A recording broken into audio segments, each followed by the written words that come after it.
So March 14th, we will do Samuel 16. March 14th.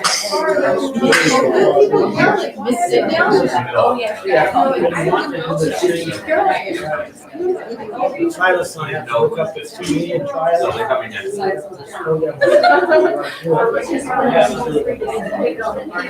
you know there's no water on that trail?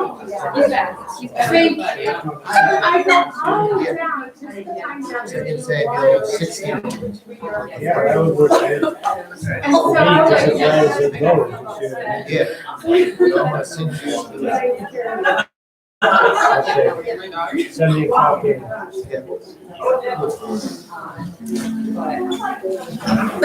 We are prepared.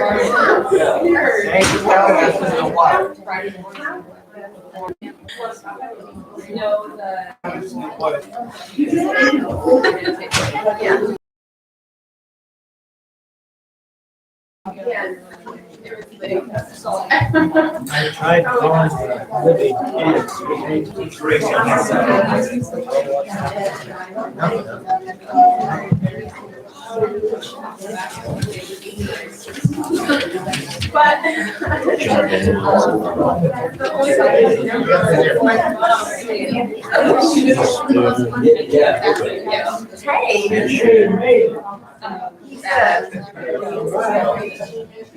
How you doing?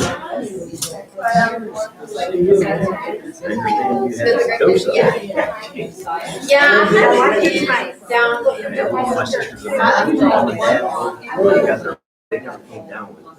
I think they would always want it that.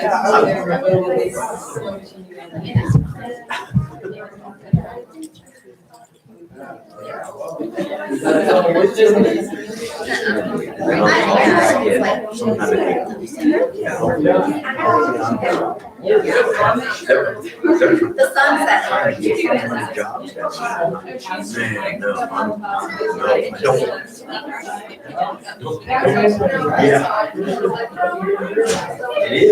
is.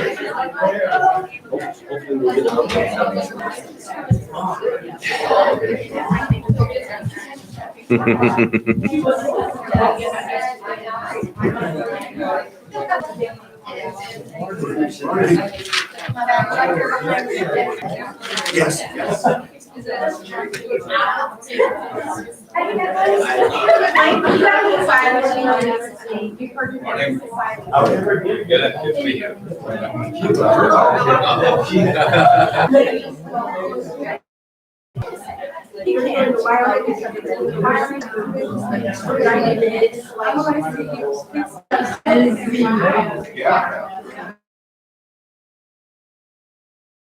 Yes.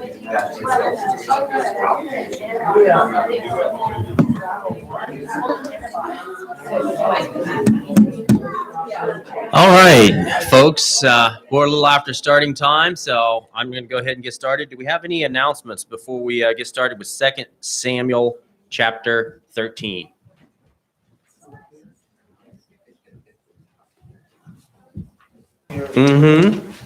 Yep, we have that in the bulletin. I was going to do that in announcements there, but yep, there's been some changes at the itinerary. When Danny asked me to teach the class, he's like, Tim, can you teach 2 Samuel 13 on the 21st? And the thought that went through my mind was, oh, maybe I should read that first to see which chapter it is. And then it was like, well, no, I've had to decline a few times. My schedule's been really busy, slowing down now. I should just go ahead and teach class now while my schedule's acceptable for it. Into that, and after God's own heart, but he was still a man. He still made a mistake. And unfortunately, his mistake had repercussions that would continue to haunt him. So we'd seen anointed him to something that he knew he trusted in God that he would obtain, but he was running around the wilderness, running from Saul, hiding in caves, leading a band of Robin Hood-like outlaws. The story is somewhat familiar as you read it. And then he gets to be king, and he's king in Hebron for 7.5 years, and then becomes king in in Jerusalem. And we'll be looking at some of the events there. But then he makes the mistake. He stays home at the time of the year when all the kings go to battle, and he commits adultery. And we looked into that last week. But one of the things it said last week in chapter 12, starting in verse 10, when Nathan the prophet had came to him, and well,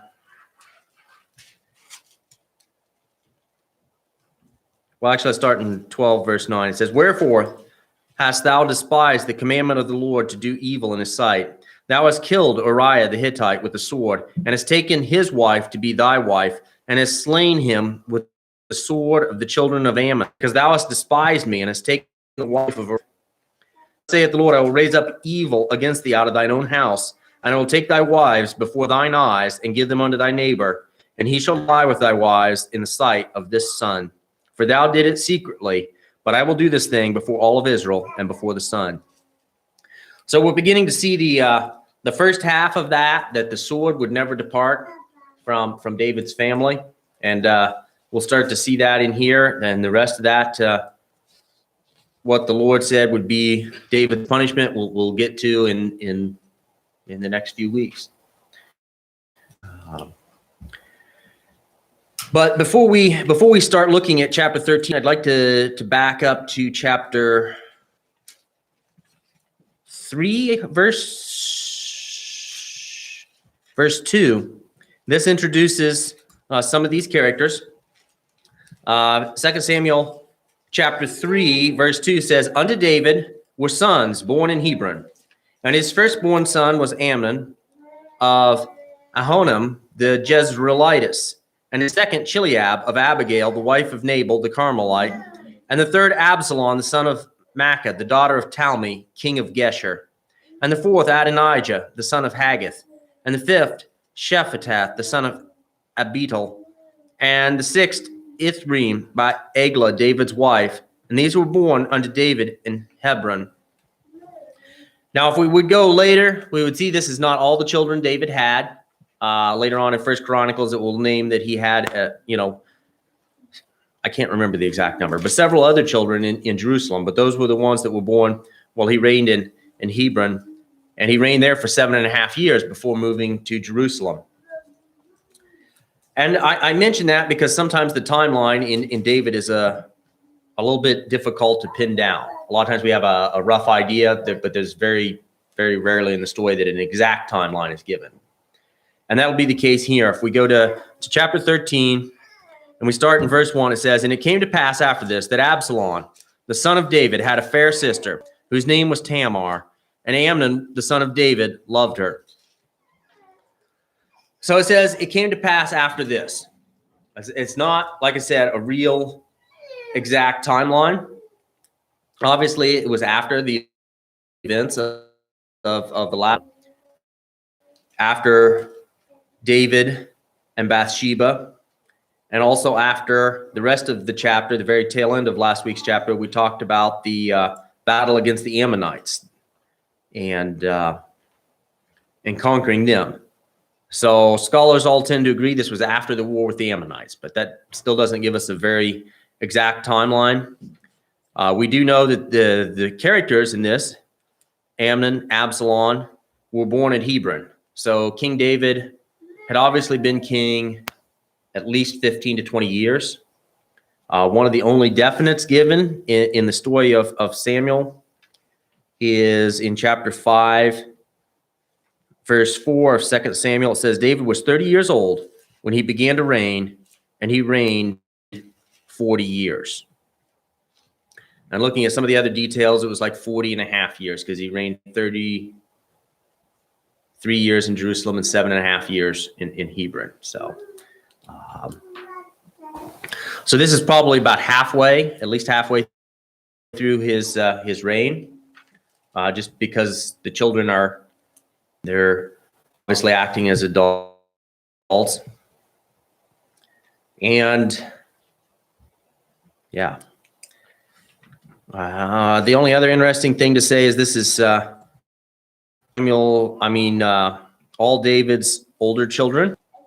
The only one of these first four that aren't mentioned in these stories is his second born, which says Chileab here of Abigail, which had been the widow of Nabal, the Carmelite. We may remember that story. He is never mentioned again. And he is also called Daniel in Chronicles. The name is recorded two different ways in the two different recordings of David's offspring. The fact that he's never mentioned again in these stories makes some scholars believe that he didn't survive to adulthood. But that relation we don't know. We do know that he's never really mentioned again. But the remainder of David's oldest children, not counting him, we have Amnon, which we're going to hear about here, and Absalom, who plays a big part in this story. And then his next son, Adonijah, will also eventually attempt to overthrow his father on the throne. So we will definitely see the fulfillment of the sword will never depart from your house. But continuing on with the story, in verses 2 through 5, it says, and Amnon was so vexed that he fell sick for his sister Tamar, for she was a virgin, and Amnon thought it hard for him to do anything to her. But Amnon had a friend whose name was Jonadab, the son of Shimeah, David's brother. And Jonadab was a very subtle man. And he said unto him, why art thou, being the king's son, lean from day to day? Wilt thou not? And Jonadab said unto him, lay thee down on thy bed, and make thyself sick. And when thy father cometh to see thee, say unto him, I pray thee, let my sister Tamar come and give me meat and dress in my sight, that I may see. Now the King James translation says Jonadab was a very subtle man. In several different ways that is very subtle. Some have said very crafty. Others, I think, what was the other one? Shrewd, very shrewd man. At least judging from the stories, I don't get the idea that he was wise in the sense that we'd be like, oh, well, we all want to be like Jonadab. He's a very intelligent person. It's more like, yeah, he's a very shrewd person. Or subtle, very shrewd person. We will see him come up again in the story later. But he is David's nephew, the son of David's brother. So he would have been Amnon's cousin. So he was a friend of Ammon and obviously gave him some advice that I guess I would say was really bad advice. But on the other hand, Amnon didn't have to follow his advice. I don't know that we can blame Jonadab. I'm pretty certain once you get high enough in politics that you're the heir apparent to the throne, you're going to have lots of people that want to give you advice. Anyway, if we continue on in verses 6 through 10, we see him carry out this plan that Jonadab came up with. It says, so Amnon lay down and made himself sick. And when the king was come to see him, Amnon said unto the king, I pray thee, let Tamar my sister come and make me a couple of cakes in my sight, that I may eat at her hand. Then David sent home to Tamar, saying, go now to thy brother Amnon's house, and dress him meat. So Tamar went to her brother Amnon's house, and he was laid down. And she took flour and kneaded it, and made cakes in his sight, and ran from him. And Amnon said unto Tamar, chamber, that I may eat. So we see that he follows this plan. He has contrived this sneaky plan to get them alone without servants. And King David, agreed to it. He had no real reason that we see otherwise. So we have the situation laid. Does anybody have any thoughts on the story so far, or any input on this part of the story, kind of the background? As you were talking about the word subtle there, it's in English, at least in King James, it's the same the serpent in the garden. Mm-hmm. I guess it's probably the same Hebrew. Yeah. It's the same kind of Right. I did notice, I don't know if it is, I didn't So I don't know if it is exactly the same wood that was used for the serpent. I did notice reading just different translations that it was wise. He's, we kind of get the idea of what they're trying to convey, but something like that. He was a very crafty, shrewd individual. So, yeah. All right. Verses 11 through 13, it says, "And when she had brought them unto him to eat, he took hold of her and said unto her, Come lie with me, my sister. And she answered him, Nay, my brother, do not force me, for no such thing ought to be done in Israel. Do not thou this folly. And I, whither shall I cause my shame to go? And as for thee, thou shalt be as one of the fools in Israel. Now therefore I pray thee, speak unto the king, for he will not withhold me from thee." So he grabs a hold of her and, makes his plan known. And she objects. Some passages in Levitical law that would have pertained to this, I thought we could look at in Leviticus chapter 18.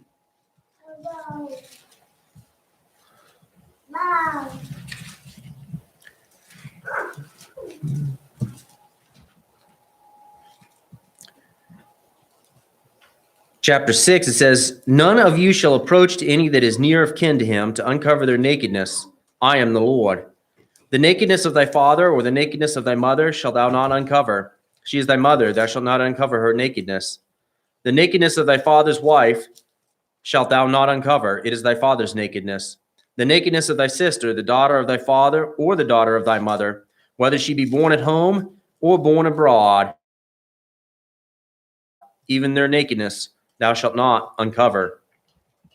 So the Levitical law prohibited relationships, close kin. We also could see Leviticus chapter 20, verse 17. "And shall take his sister, his father's daughter or his mother's daughter, and see her nakedness, and she see his naked. It is a wicked thing. And they shall be cut off in the sight of their people. He hath uncovered his sister's nakedness. He shall bear his iniquity." So we see multiple places prohibiting this relationship.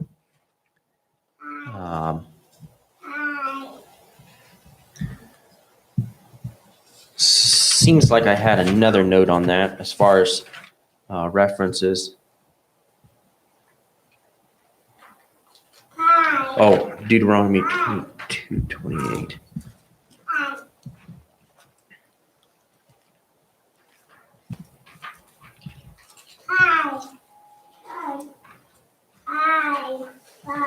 If we go to Deuteronomy 22:28, it also says, and this will come in later, "If a man finds a damsel that is a virgin, which is not betrothed, and lay hold on her and lie with her, and they be found, then the man that lay with her shall give unto the damsel's father 50 shekels of silver, and she shall be his wife, because he hath humbled her. He may not put her away all of his days.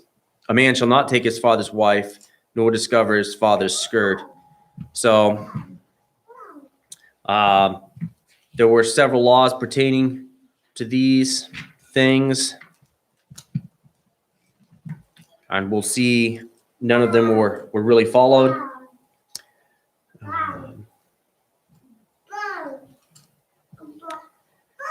Continuing in verse 14, it says, "Howbeit he would not hearken unto her voice, but being stronger than she, forced her, and lay with her. Then Amnon hated her exceedingly, so that the hatred wherewith he hated her was greater than the love with which he had loved her. And Amnon said unto her, Arise and be gone."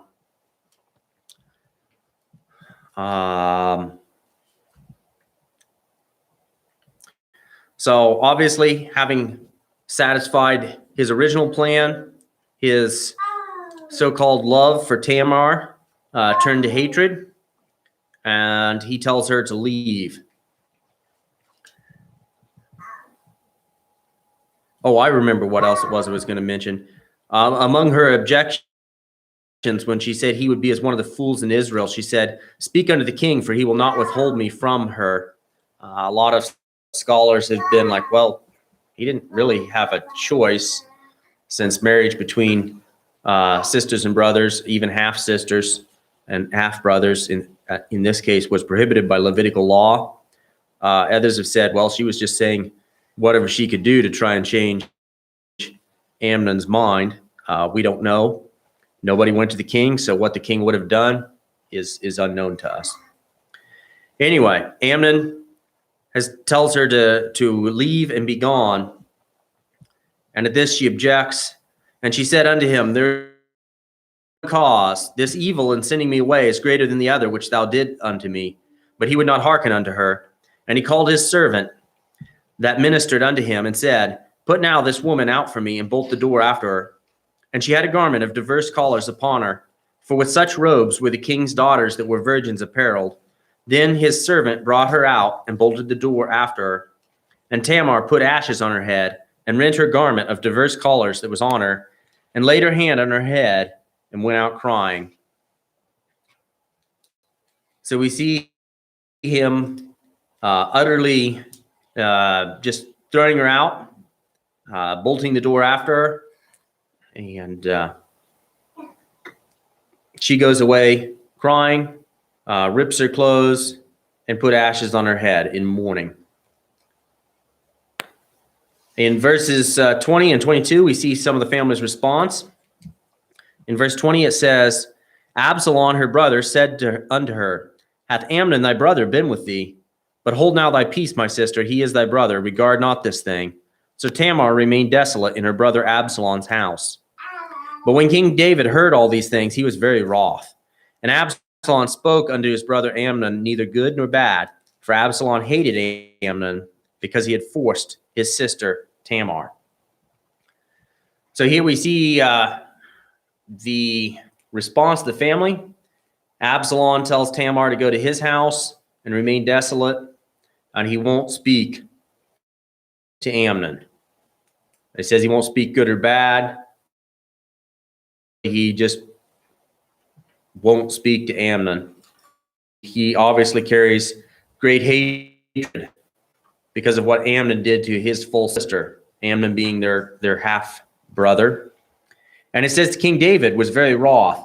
There were a few, I believe it was Arabic manuscripts that add that David did not speak to Amnon because of his love for him. But since it's only a limited number of manuscripts, most scholars believe that particular one just was one of those manuscripts that somebody had placed notes on. It says King David was wroth. There's nothing recorded of him doing anything about it. And there is evidence, like I said, that even though he was angry, he did nothing. There's been a lot of speculation about David as a father, that how bad of a father he was. It does seem that he was fairly indulgent on his children, not particularly given to punishment, but that's kind of speculation. We really don't know. He could be an incredible father, and it might not be recorded here. But based on what we see, even when something like this happens, he's angry, but he doesn't do anything about it. So, anybody have any thoughts or input? Yeah. I just don't think he knew his son, because if the cousin in front saw how distraught he was about Tamar, Mm-hmm. knew him, David would have seen it too. Yeah, and even it appears that Absalom, the first thing he says is, "Amnon, been with you." So it seems like Jonadab wasn't the only one that kind of knew about this. So yeah, it does seem that way a little bit, that he didn't know him, but also it does seem like he didn't do anything about it afterwards. And of course, at this point, Amnon, being the eldest, would have been after he had put a little more effort into raising Solomon. And these children, these were the oldest. And David was still really busy with his career of being a king. Hard to say, but we definitely see some problems. Yes, Don.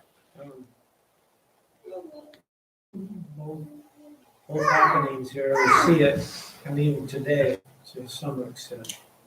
We have the gospel, we know what the rules of the game are. Mm-hmm. Right out of the Old Testament here. Whether there's issues, rules on that at that time.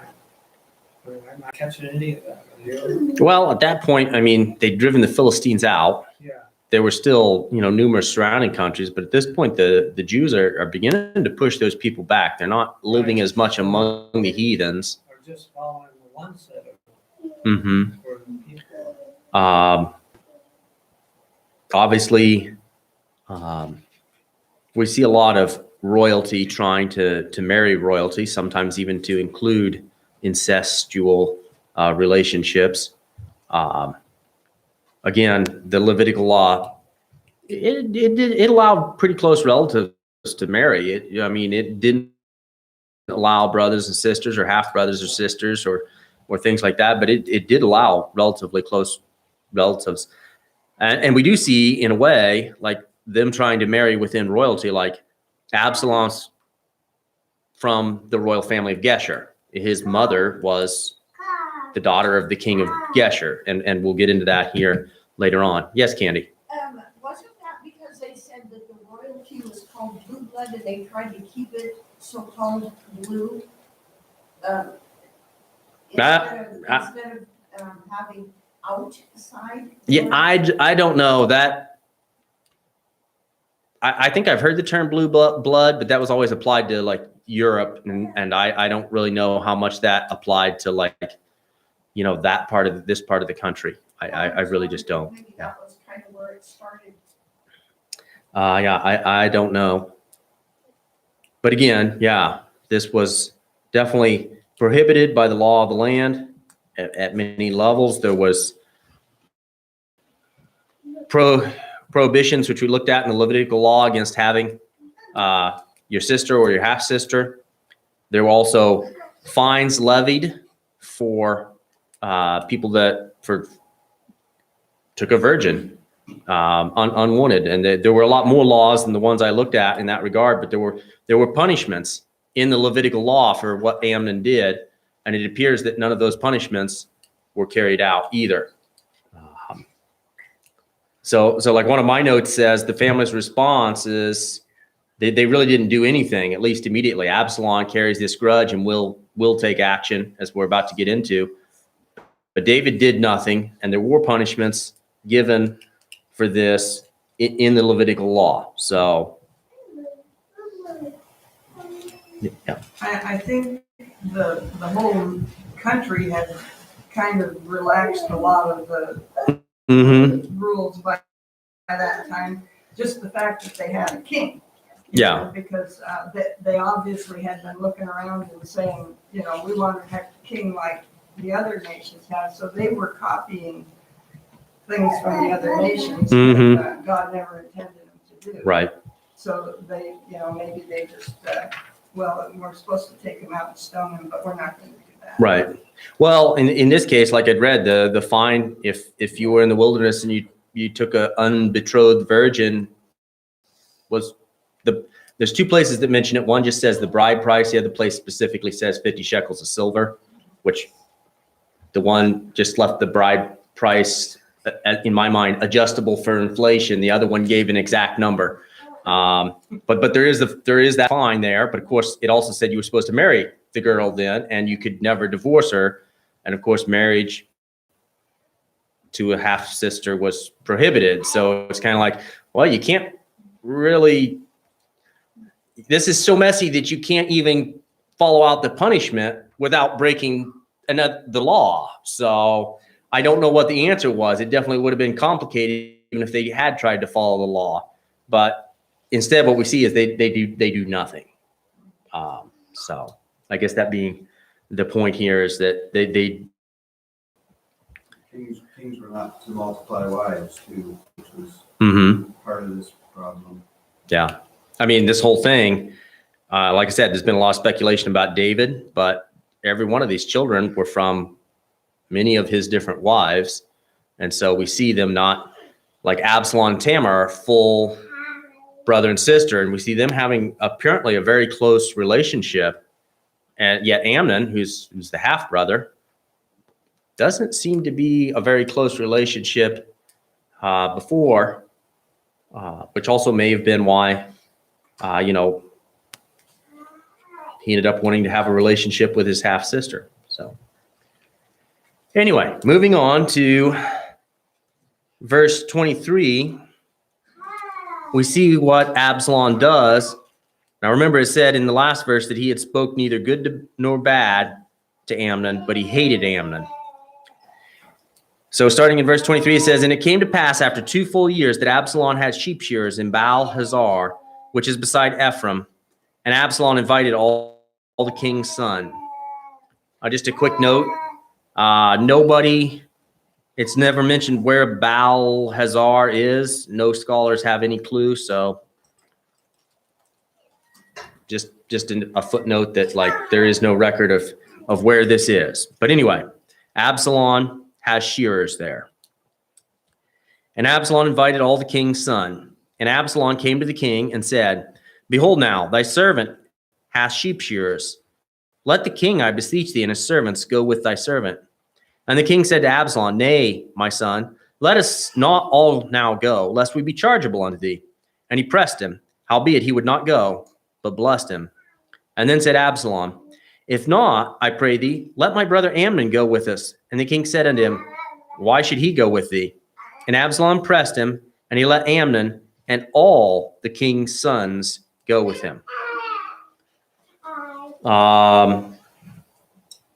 He gets his chance. He's got this sheep shearing going on. We've seen other evidence in the scriptures where sheep shearing tends to be kind of a festival. There's a lot of celebration. We saw that when David and Nabal, he knows he's going to have knows he's going to have lots of food and wine there, and he asked him if we remember that story. There's other records of what follows. Is not necessarily surprising. I did find one commenter that said sheep shearing has always been a festive time and always. I'm like, well, okay. I raised cattle, so I'll tell you.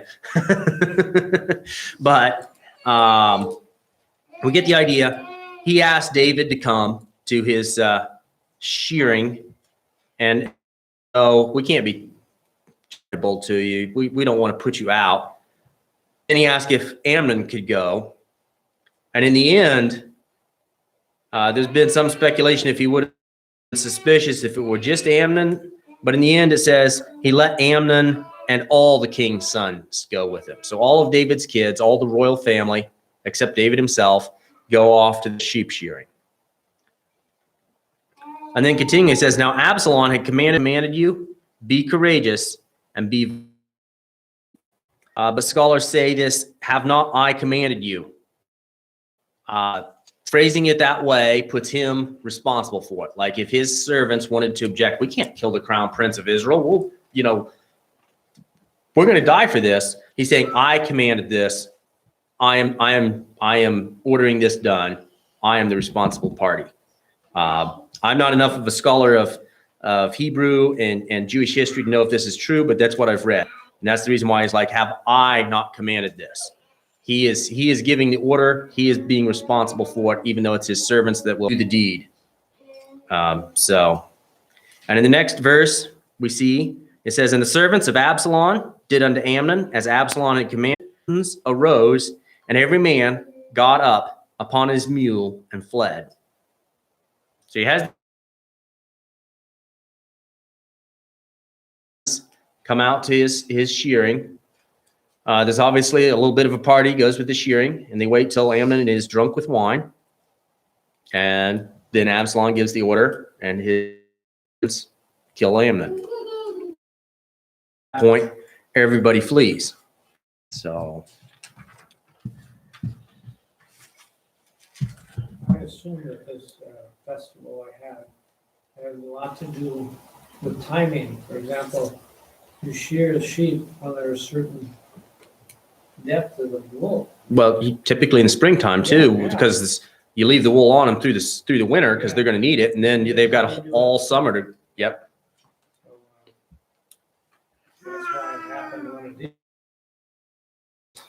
not somebody just saying Mhm. it, part of the process. Yeah.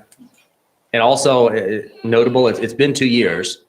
Why did Absalom not do it the next year at sheep shearing? Maybe he waited 2 years so that King David wouldn't be as suspicious that, and plotted it out. We don't know for sure. Maybe for 2 years he'd been trying to think of how can I get this guy alone so I can take care of him. But for whatever reason, 2 years later, he has this plan. He's like, okay, we're going to take him out to the shearing. The shearing's always a good time for everybody. We'll get him there. He'll be out in the fields. There'll be some wine involved. It'll be easy. Whether he had that in mind for 2 years or whether it just took him 2 years to come up with on their mules and fled. And if we go in verse 30, it came to pass while they were in the way, the tidings came to David saying, Absalom has slain all the king's son, and there is not one of them left. So I find it interesting. They flee on their mules, it says. And they're, I would assume, fleeing back to Jerusalem. And yet Ward reached his boy. Ward does travel fast. Runner that was faster than these guys on mules had got back. And it could be, or maybe there was just like an over the mountain trail and the mule guys all went around. Who knows? Since we don't know, it really doesn't help us figure that out any. But Ward reaches David before the rest of the people get home from this. But the ward that gets to David is, a little bit extreme. It says, and it came to pass while they were of them left. So that's the information. It gets there really fast, but it's also not quite accurate. It says all of the king's sons have been slain by Absalom. And the king arose and tore his garments and lay on the earth, and all his servants stood by with their clothes rent. So he immediately starts mourning. And once again, we see this shrewd individual. In verse 32, it says, and Jonadab, the son of Shimeah, David's brother, answered and said, let not my lord suppose that they have slain all the young men, the king's sons, for Amnon only is dead. For by the appointment of Absalom, this has been determined from the day that he forced his sister Tamar. So we don't know why they have not killed all the king's sons. Absalom has done to do that ever since the day that Amnon had raped Tamar. So he continues, he says, now therefore, let not my lord the king take this thing to his heart to think that all the king's sons are dead, for Amnon only is dead. I'm not sure that that's particularly comforting to not take it to heart, but he is at least trying to tell him not all of them are dead. And then it continues, Absalom fled, and the young man that kept watch lifted up his eyes and looked, and behold, there came much people by the way of the hillside behind him. It'll say multiple times that Absalom fled. I don't know why it needed repeated so many times, but Absalom fled, and the young man that kept watch, so apparently the person that kept watch at King David's castle or fortress or home, whatever that looked like at that point, lifted up his eyes, and behold, there came many people by the way of the hill. And Jonadab said unto the king, behold, the king's sons come, as thy servant said, so it is. So he's confirming that. He's like, it's just like I told you. And it came to pass, as soon as he made an end of speaking, that the king's sons came and lifted up their voice and wept, and the king also and his servants wept very sore. But Absalom fled and went to Talmai, the son of Ammihud, king of Geshur, and David mourned for his son every day. So who he fled to, if we went back to chapter 3, when it listed David's sons that were born in Hebron, it lists, and the third, Absalom, the son of Maacah, daughter of Talmi, king of Geshur. So this Talmi, the son of Ammihud, king of Geshur, is who he flees to. So he flees to his grandfather. He's fleeing to his maternal grandfather in Geshur, who is the king there. And verse 38 continues, so Absalom fled. Once again, it says he fled and went to Geshur and was there for 3 years. And the soul of King David longed to go forth unto Absalom, for he was comforted concerning Amnon, seeing he was dead. Some scholars believe the reason it says this so many times is the first time is a paragraph that says that he fled and the rest of the young men came home. Then the next one's Absalom fled to Talmi, the son of Ammihud, king of Geshur, and David mourned for his son every day. And in that paragraph, it's David's in mourning, I would assume, for Amnon. And then the following paragraph once again says in verse 38 that Absalom fled and went to Geshur and was there for 3 years. And the soul of King David longed to go forth unto Absalom, for he was comforted concerning Amnon, seeing he was dead. So in this paragraph, the point being is Absalom's fled, and now David wants Absalom to come home. And I'm not going to get into how he comes home because that's the whole content of next week's chapter. It doesn't just happen quickly and immediately, but he is in Geshur for 3 years, and we will find out the circumstances of his returning to Jerusalem next week. Does anybody have any questions or any thoughts? Well, last week Nathan told David, Mm-hmm. you're gonna have to pay for this. Mm-hmm. And David says, oh, yeah, the person that did this gotta be fourfold. Well, this is the second of the fourfold. The first was the child born Mm-hmm. Bathsheba died, and now his son Amnon has died. So he's still got 2 more to pay for. Well, yeah, and we will continue that because yeah, he is not done paying for his sins. The sword has not departed yet at all. So Chuck's sexual behavior that God put in is a strong force. mm-hmm. And so can we learn from that? A lot. Well, we can learn a lot from it. The story itself is relatively straightforward. I mean, we could try and pick it apart and try and figure out why Amnon would do such a thing, and we could speculate that, like, since it was a half sister and they may not have even grown up together, that didn't make him feel like it was his sister. But the point being is he had already acknowledged that he could do nothing about it. And then along comes Jonadab and it's like, well, here's what you need to do. And Jonadab didn't force him to follow his advice, and he chose to, and ultimately ended up paying for it with his life. So it does play into the story of the punishment of David, but the fact that Amnon was killed by the angry brother, that was caused by choices that Amnon made himself. And you make a bad choice, you're going to pay consequences for it. It's kind of interesting that he used the same logic. He's already dead, so he's not going to mourn him as he did with his. Right. It does appear that he did mourn him for a while. That's why but yeah, pretty soon he's like, Now he's dead, and so he gets up and he washes his face and he eats and everything. It gave me the impression that it was the same type of thing. This one's gone now, so. So now I want- Still living. yep. So now I want Absalom back. So he, yeah, that is interesting. He did do it the same way. Not sure. It seems odd to us. It seemed odd to David's servants, though. But in David's mind, he's like, well, he's dead. I can't do anything about it. I would rather work with the children that are still alive. And again, maybe that's why it just makes it speculation when we say David wasn't involved with his children, because we see in some ways that he was. He wanted Absalom back. He wanted him to, to restore their relationship. So it's really hard to say, shy of speculation, what sort of a father David was. So, anything else?